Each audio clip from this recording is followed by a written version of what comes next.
ನಮಸ್ಕಾರ ಸ್ನೇಹಿತರೆ, welcome back to my channel. ದುರ್ಗಾದೇವಿಯ ಪೂಜಾ ವಿಧಾನ.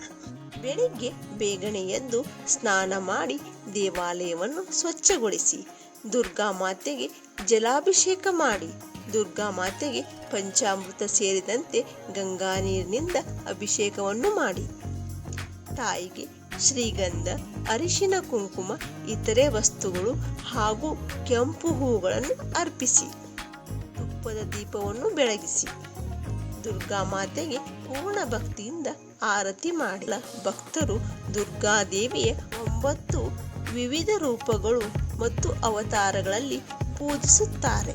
ಹಾಗಾದರೆ ಯಾವ ದಿನ ಯಾವ ದೇವಿಯನ್ನು ಪೂಜಿಸಲಾಗುತ್ತದೆ? ಬನ್ನಿ ನೋಡೋಣ.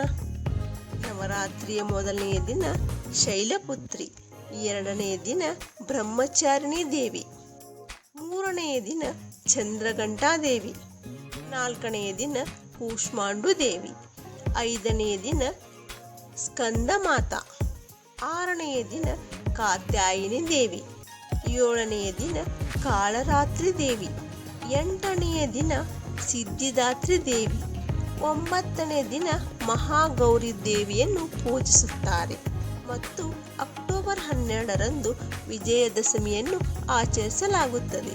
ಸ್ನೇಹಿತರೆ, ಈ ಮಾಹಿತಿ ನಿಮ್ಮ ಆಪ್ತರೊಂದಿಗೆ ಹಂಚಿಕೊಳ್ಳಿ. ಮರೆಯದೇ ನಮ್ಮ ಚಾನಲನ್ನು ಸಬ್ಸ್ಕ್ರೈಬ್ ಮಾಡಿ. ಧನ್ಯವಾದಗಳು.